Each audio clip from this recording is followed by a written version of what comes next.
கர்த்தருடைய பரிசுத்த நாமத்திற்கு ஸ்தோத்திரம் உண்டாவதாக. இன்றைய ஜீவவார்த்தை நிகழ்ச்சியை கேட்டுக்கொண்டிருக்கும் அனைவரையும் கர்த்தருடைய பரிசுத்த நாமத்தினால் வாழ்த்துகிறேன், ஆசீர்வதிக்கிறேன்.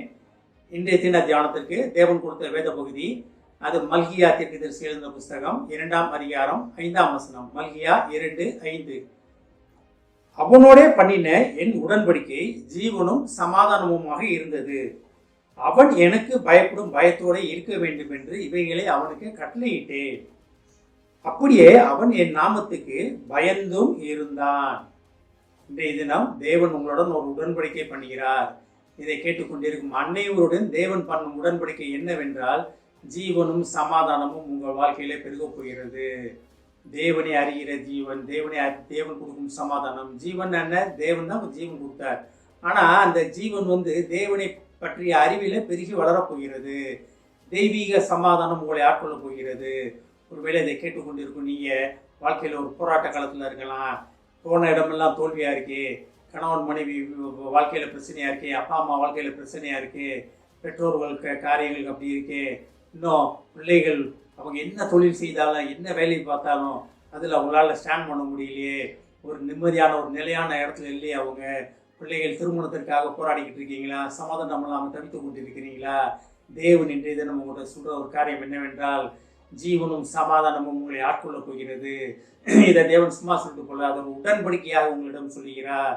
உடன்படிக்கைன்னா தெரியுது, உங்களுக்கு எல்லாமே தெரியும். அது மாறாத ஒரு காரியம், வாக்குத்தத்தங்கள் மாதிரி. உடன்படிக்கை என்பது தேவன் உங்களுடன் பண்ணின உடன்படிக்கை வாழ்க்கை முழுவதும் உங்களுடன் இருக்கும்.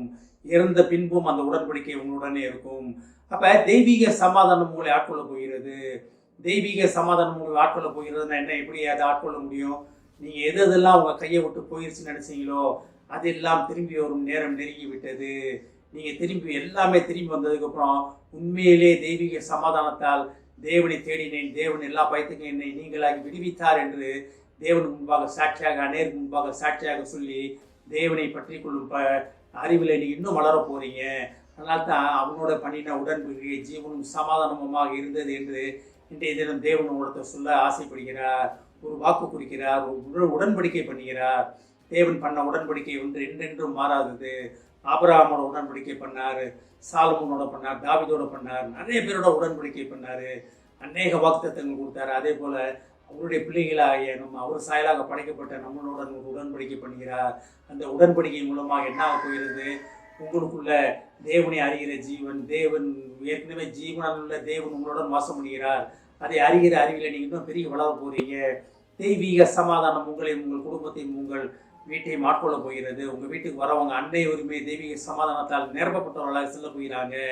அடுத்த ஒரு 2 காரியங்கள் அதில் சொல்லப்பட்டிருக்கிற சுருக்கமாக பார்ப்போம். இதை பாருங்க. அவன் எனக்கு பயப்படும் பயத்தோடு இருக்க வேண்டும் என்று இவைகளை அவனுக்கு கட்டளையிட்டேன். என்ன பயம்? பயப்படும் பயத்தோட தேவனுக்கு பயப்படும் பயம் நமக்கு இருக்க வேண்டும். ஆனா அந்த பயம் நான் அடிக்கடி சொல்லுவேன், தேவனுக்கு பயப்படுற பயம்னா என்ன அப்படின்னு. தேவனை விட்டு விலகி போயிட்டா, பைபிள் படிக்காம நீ ஒரு நாள் பைபிள் படிக்கல, ஜோம் பண்ணல அப்படின்னா தேவன் நம்மளை தண்டித்து விட மாட்டார். தேவன் நம்மளை தண்டித்து நம்மளை பழி வாங்க மாட்டார். நீ பண்ணலையா, நீ எல்லாம் ஒழுங்கா பண்ண அப்புறம் மாட்டா வரேன் அப்படின்னு சொல்லி உங்களை விலக மாட்டார். நேற்றும் இன்றும் மாறாத தேவன் உங்களை விட்டு விலகுவதும் இல்லை, உன்னை கைவிடுவதும் இல்லை, உன்னை விட்டு விலகுவதும் இல்லைன்னு சொன்ன தேவன் உங்களை விட்டு வெளியே போக மாட்டாரு. ஆனா பயப்படும் பயம் என்னன்னா, தேவனுக்கு பிரியமில்லாத காரியத்தை நான் செய்து விடுவேனோ, தேவனுக்கு சித்தமில்லாத காரியத்தை நான் செய்து விடுவேனோ, என் சுய சித்தத்தின்படி நான் பாட்டுங்க இஷ்டத்தின்படி நடந்து விடுவேனோ என்ற பயம் இருக்க வேண்டும். அதுதான் கர்த்தருக்கு தேவனுக்கு பயப்படும் பயம். ஏன்னா தேவன் உங்களை குறித்து ஒரு திட்டம் வைத்திருக்கிறார், உங்கள் ஒவ்வொருவரையும் குறித்து ஒரு திட்டம் வைத்திருக்கிறார். அந்த திட்டத்துக்கு மாறாக அந்த திட்டத்தை அறிந்து கொள்ளாமல் நாங்கள் பாட்டு வேற மாதிரி செஞ்சு விடுவோமோ என்ற பயம் தான் தேவனுக்கு பயப்படும் பயம். மற்றபடி தேவன் தண்டித்து விடுவார்ன்ற பயம் கிடையாது. ஆனால் தான் நீங்கள் அதை கட்டளையிட்டேன் அப்படின்னு கட்டளையாகவே சொல்கிறார். எனக்காக பயப்படு, எனக்காக நான் உன்னை தண்டிப்பதும் கிடையாது.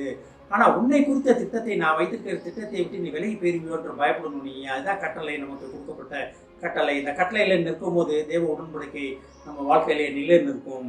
அதான் பாருங்க. அப்படியே அவன் என் நாமத்துக்கு பயந்தும் இருந்தான். இதில் அவன் சொல்லப்படுகிறது யாரு? கேட்டுக்கொண்டிருக்கும் நம்ம தான். என் நாமத்துக்கு என்ன? தேவனுடைய நாமத்துக்கு பயந்தும் இருந்தோம்னா என்ன? தேவனுடைய திட்டத்தை அறிந்து கொண்டு சாலமோனை பேர் சொல்லி அழைத்தார். அன்றைய தினம் சாலமோனின் கேட்ட தேவன், கர்த்தாவே சொல்லும் அடியேன் கேட்கிறேன் என்று சொன்ன சாமுவேல் கடைசி வரைக்கும் அவர் வாழ்க்கையில் அந்த வார்த்தையை விட்டு அவர் விலகலை. இதே போல நிறைய பேர் பார்க்குறோம். நம்ம பைபிளில் இருக்க தீர்க்கதரிசிகள் எல்லாமே அப்படிதான். தேவ சத்தத்தை கேட்டு தேவனுடைய திட்டத்தை அறிந்து கொண்டு நான் என்ன செய்யணும் ஆண்டவரேன்னு தேவன் எதற்காக என்னை அழைத்தார், எதற்காக நீ தெரிந்து கொண்டான்னு அறிந்து கொண்டு அதன்படி அவங்க மரண பரியந்தம் இறுதி பரியந்தம் அந்த மாதிரி தான் ஓடினாங்க. அதனால தான் அவங்க வாழ்க்கையில ஜீவனும் சமாதானமும் பெருகி வளர்ந்தது. அப்ப நம்ம எந்த இடத்துல இருக்கோம்? தேவன் இன்றைய தினம் இதை கேட்டுக்கொண்டிருக்கும் உங்களை தேவன் தெய்வீக ஜீவனாலும் தெய்வீக சமாதானத்தாலும் உங்களை நிரம்பி வழிய செய்யும் பாத்திரமாக மாற்றப் போகிறார். நம்ம அதுக்கு பதிலாக என்ன செய்ய போகிறோம்? தேவனுக்கு பயப்படும் பயத்துடன் நம்ம இருக்க வேண்டும் என்று தேவன் நம்மளுக்கு விரும்புகிறார், கட்டளையாக கேட்டு சொல்கிறார். நம்ம என்ன செய்ய போகிறோம் என்பதை நம்மை நாமே அறிந்து பார்ப்பதற்காக தேவன் இன்றைய தினம் நம்மை அழைக்கிறார். ஆமென். ஜெபிப்போம். எங்களை அதிகமனை அன்பின் பரலோக பிதாவே, கர்த்தாவே, நீர் எங்களுடன் பண்ணின உடன்படிக்கை ஜீவனும் சமாதானமாக இருக்கும் என்று எங்களுக்கு சொன்ன மகா கிருபைக்காக நன்றி ஆண்டவரே. நாங்கள் உமக்கு பயப்படும் பயத்துடன் இருக்க வேண்டும் என்று நீர் கட்டளையாக எங்களுக்கு சொல்வதற்காக நன்றி ஆண்டவரே. நாங்கள் உமக்கு பயப்படும் பயத்துடன் இருப்போம் என்று முடிவெடுக்கிறோம் ஆண்டவரே. நீர் தரும் ஜீவனையும் சமாதானத்தையும் பெற்று அன்னையருக்கு சாட்சியான வாழ்க்கை வாழ்வோம் என்று நீர் எங்களை அழைத்ததற்காக நன்றி ஆண்டவரே. அழைப்பிலே நிலைத்திருக்க எங்களுக்கு உதவி செய்ய மாட்டவர். உமது உடன்படிக்கை பற்றி கொண்டு அதிலே நிலைத்திருக்க உதவி செய்ய மாட்டவர். இதை கேட்டுக்கொண்டிருக்கும் ஒவ்வொருவரையும் ஆசீர்வதிக்கிறோமாப்பா. ஒவ்வொரு குடும்பத்தையும் ஆசீர்வதிக்கிறோம் ஆண்டவரே. குடும்பத்திலே ஒவ்வொரு குடும்பத்திலும் தெய்வீக சமாதானம் நிலவுவதற்காக நன்றி ஆண்டவரே. ஏஸ்தாபனே, உண்மை பற்றும் பயத்திலே அந்த ஒவ்வொரு குடும்பமும் குடும்பத்தில் ஒவ்வொருவரும் பெருகி வளர உதவி செய்வோம். ஆசீர்வதிக்கிறோம் அப்பா. இயேசுவின் மூலமாய் கேட்கிறேன் நல்ல பிதாவே. ஆமென். கர்த்தர் உங்களை ஆசீர்வதிப்பாராக.